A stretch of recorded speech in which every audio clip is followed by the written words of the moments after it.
Bonjour, comment allez-vous? Moi c'est Marie. Aujourd'hui nous allons parler de comment utiliser l'IA de manière plus responsable. Beaucoup d'entre vous le savent déjà, l'IA utilise énormément d'eau, énormément d'énergie en général et aussi pollue.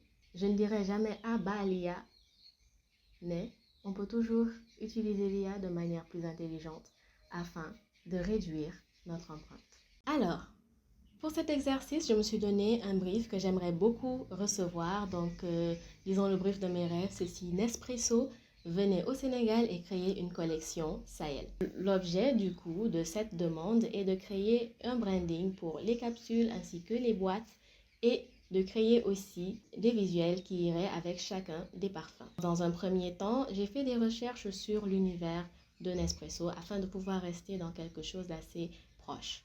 Puis, j'ai fourni à l'IA une image de capsule afin qu'elle puisse justement se baser sur cette image-là.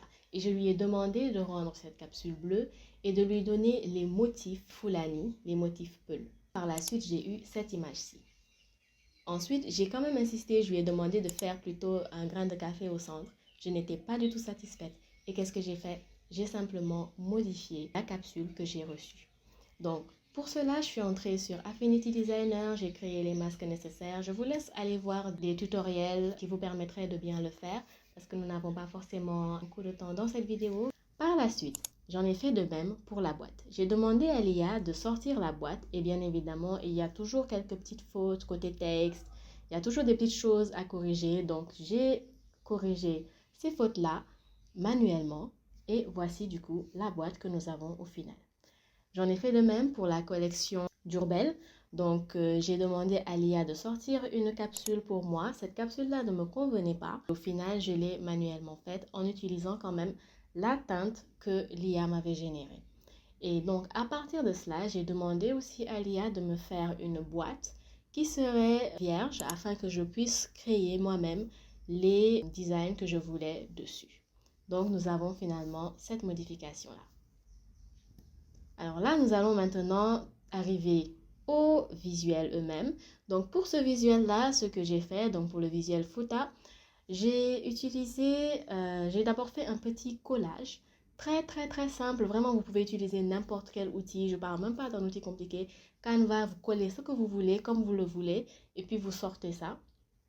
Et vous demandez à l'IA de modifier sur la base de ce que vous lui avez donné. Donc ça permet à l'IA de ne pas avoir à imaginer et à comprendre ce que vous êtes en train de chercher.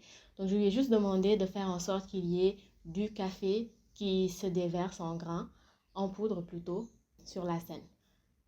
Donc voici le résultat obtenu. J'ai fait par la suite les modifications afin d'avoir mon visuel.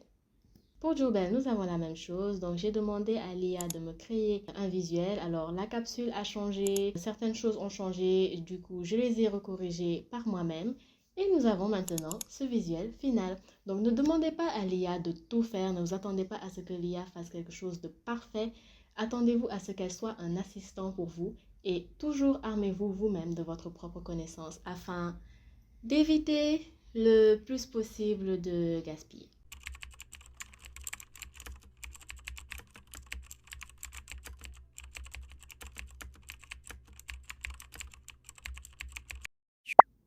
Malgré mes efforts afin de réduire au maximum la génération d'images, au terme de cette campagne, j'en suis à 24 à 40 litres d'eau utilisée indirectement par les machines, 0,24 à 0,4 kWh d'énergie consommée, ce qui équivaut à 3 à 5 heures de vidéos achetées en streaming, et enfin 0,16 à 0,48 kg de CO2 émis, ce qui équivaut à 2 km de trajet en voiture. Ceci est assez alarmant car il s'agit de 8 images.